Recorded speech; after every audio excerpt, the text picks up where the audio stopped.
कहता हूँ, अगर तुमने बड़ा चुनाव का रुख किया तो तुमको यहाँ से गुजरने का भी मौका नहीं देंगे। कैसे मुमकिन है कि मुल्क के अंदर चारों तरफ से हमला हो और कोई रोके नहीं? बीच रास्ते में उनको ज़ब्ह कर दिया गया और उनको इंतहाई बेदर्दी से कत्ल कर दिया गया। पाराचनार के अंदर सुन्नी और शिया का तनाज़ा आखिर क्यों? पाराचनार के अंदर आखिरी हमले में 130 से भी ज्यादा लोग मारे गए।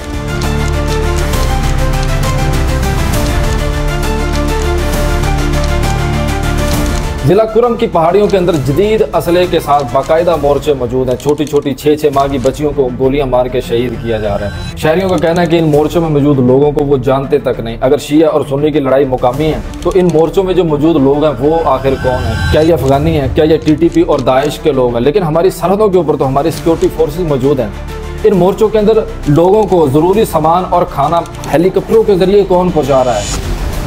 नहीं हमारे सिक्योरिटी के इदारे वहाँ आए बल्कि वो कहते ये इलाका छोड़ दो। यूँ लगता था दहशतगर्दों से मिले हुए। शिया सुन्नी के दरमियान मजहबी तनाज़े का मौसर हल अभी तक क्यों नहीं निकल रहा? ये तनाज़ा खत्म होने के बजाय बढ़ता क्यों चला जा रहा है? हमारी हुकूमतें इन तनाज़ों पर काबू पाने में क्यों नाकाम है? क्या ये हमला आवर हमारी रियासत से भी ज्यादा ताकतवर है?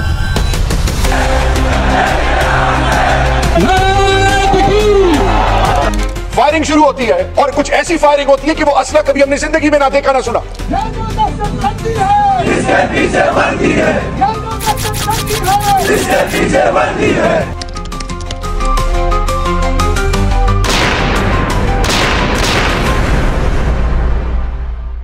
पाराचनार के अंदर जमीनी तनाज़े से शुरू होने वाला मसला मजहबी शक्ल इख्तियार कर लेता है और मजहबी शक्ल इख्तियार करके ये मामला इतना ज़्यादा बढ़ जाता है कि ये शिद्दत इख्तियार कर लेता है और इसी शिद्दत की सूरत में बहुत से लोग अपनी जानें गंवा देते हैं। ये मजहबी तनाज़े शिया और सुन्नी मसलक के दरमियान होते हैं। पाराचनार के मामले को गहराई से समझने के लिए मसले की शुरू होने की जो जड़ ज़मीनी मामलात हैं ये समझना बहुत ज़रूरी है कि आखिर ये ज़मीनी मामलात हैं क्या।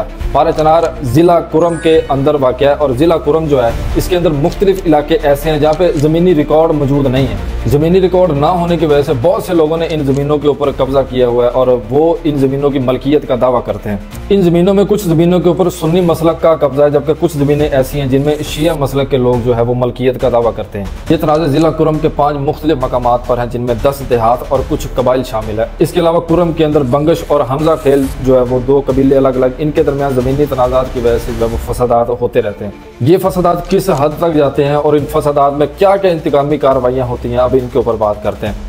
ज़िला कुरम वो वाहिद ज़िला है जो कि पाकिस्तान के शुमाली मशरकी सरहदों में अफगानिस्तान की सरहद के पार मौजूद अफगानिस्तान के दारुल हुकूमत काबिल के बिल्कुल करीब है। इसके साथ ही ज़िला कुरम अफगानिस्तान के उन 4 सूबों की सरहदों के साथ भी मौजूद है जो सूबा शिया मुखालिफ तंजीमों का गढ़ है और ये तंजीमें हैं दाइश और तहरीक तालिबान यानी कि TTP। पाराचनार जो है वो ज़िला कुरम का सदर मुकाम है और यहाँ की आबादी का ज़्यादातर ताल्लुक शिया मसलक से है।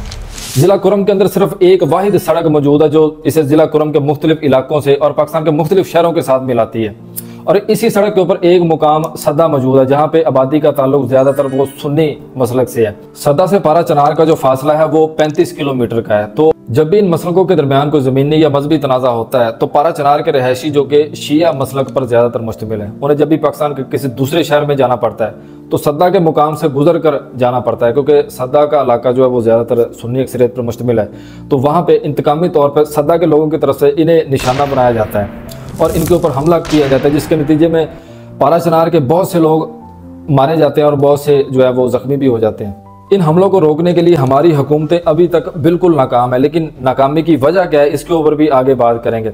इन हमलों से बचने के लिए जो इकदाम किया गया है इसके लिए एक वक़्त मुकर्रर किया जाता है जिसमें मुख्तलिफ इलाके के लोगों को एक मखसूस मुकाम पर जमा किया जाता है। गाड़ियों के एक जगह इकट्ठे होने के बाद ये तमाम गाड़ियाँ एक जत्थे की शक्ल में सफ़र करती हैं और इस जत्थे को आगे और पीछे से सिक्योरिटी फोर्सेज जो है वो तहफ़्फ़ुज़ फराहम करती हैं। हुकूमत की तरफ से इस सड़क के ऊपर आज़ादाना सफ़र करने से मना किया गया है। अगर कोई शख्स आज़ादाना सफ़र करता हुआ हमले का निशाना बन जाए तो बजाय हुकूमतें अपनी नाअहली के ऊपर बात करने के हमला आवर या जख्मी शख्स को निशाना बनाती हैं और उसे ही कसूरवार ठहराती हैं कि उसने आज़ादाना सफ़र क्यों किया। हालात ख़राब होने की वजह से ये सड़क कई दिनों तक बंद रहती है जिसका सबसे ज़्यादा नुकसान जो है वो पाराचनार के लोगों को होता है क्योंकि इन तक ज़रूरत की अशिया जैसा कि खाने की अशिया, गैस, तेल, अद्वियात वगैरह वक़्त के ऊपर पहुँच ही नहीं पाती जिसकी वजह से पाराचनार के लोगों को बहुत ज़्यादा परेशानी का सामना करना पड़ता है। इन हालिया दिनों में अब तक 2 बड़े हमले हो चुके हैं। पहला हमला जो है वो अक्टूबर में हुआ जो कि शिया मसलक की तरफ से सुन्नियों के ऊपर किया गया जिसके नतीजे में 16 लोग जान से गए और मुतअद्दिद जख्मी भी हुए, जबकि दूसरा हमला जो था 21 नवंबर को सुन्नी मसलक की तरफ से किया गया, जो कि पेशावर से एक शिया मसलक का काफिला गुजर रहा था। उस काफिले को निशाना बनाया, जिसके नतीजे में 130 लोग मारे गए और मुतअद्दिद जख्मी हुए। ये सड़क तब से लेकर अब तक मुकम्मल तौर पर बंद है और इसके नतीजे में हस्पतालों के अंदर अद्वियात मौजूद नहीं है, जिसकी वजह से 30 से ज़्यादा बच्चे अब तक जान गंवा बैठे हैं। और सांस के मसले के जो मरीज़ हैं उन्हें बहुत सी मुश्किलात का सामना करना पड़ रहा है, क्योंकि अस्पतालों में ऑक्सीजन के सिलेंडर ही मौजूद नहीं है। सामान से लदे हुए ट्रक जो है वो सड़कों के किनारे पर खड़े हैं, लेकिन इन्हें इलाके के अंदर जाने की इजाज़त नहीं है। जिला कुरम में जो पहला मजहबी तनाज़ा हुआ था वो 1938 में हुआ था, जब शिया सुन्नी फसादात का आगाज़ हुआ। दूसरा तनाज़ा 1966 में सद्दा के मुकाम पर एक मातमी जुलूस के दौरान हुआ। इसके बाद 1970 में पारा चनार में जामिया मस्जिद के मीनार की तामीर पर एक बड़ा तनाज़ा हुआ। इसके बाद 1977 में मस्जिद के मौज़न को जान से मारने की कोशिश पर पारा चनार में एक बड़ा मजहबी तनाज़ा हुआ।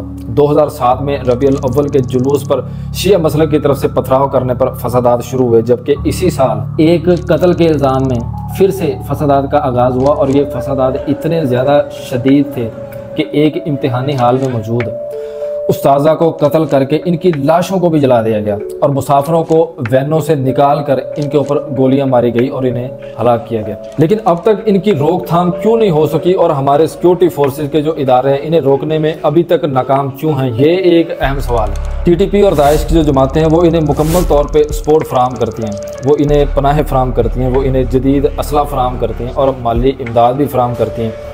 इसके अलावा कम्युनिकेशन के लिए इन्हें अफ़गानिस्तान का नेटवर्क फराहम किया जाता है, जिसकी वजह से इन तक रसाई जो है वो बहुत मुश्किल है। इसके अलावा झड़पों के दौरान हमलावरों के खिलाफ जो है ऑपरेशन की सबसे बड़ी रुकावट वो पहाड़ी इलाका बताई जाती है। पहाड़ी इलाके की वजह से हमलावरों तक फौरी तौर पर पहुंचना और इनके खिलाफ ऑपरेशन करना बहुत ज़्यादा मुश्किल होता है। इन हमलों की रोकथाम के लिए बहुत दफ़ा जिरगे भी कायम किए गए, लेकिन उन जिरगों के बाद ये मामला कुछ देर के लिए दब तो गए, लेकिन मुकम्मल तौर पर ख़त्म नहीं हुए।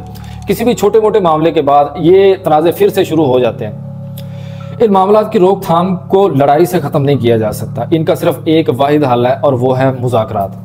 लेकिन मुज़ाकरात के लिए हमारी हुकूमतें बिल्कुल तैयार नहीं है, क्योंकि वो अपनी सियासत को बचाने में लगी हुई हैं। पाकिस्तान में किसी शख्स का किसी भी मसलक से ताल्लुक़ हो, लेकिन याद रखें मारने वाले भी हमारे भाई हैं और मरने वाले भी हमारे पाकिस्तानी भाई ही हैं। हमारी हुकूमतों को इनके साथ मुज़ाकरात करने चाहिए, इनके मसाइल को सुनना चाहिए और उनका हल निकालना चाहिए, क्योंकि ये उनका एक आईनी फ़र्ज़ है।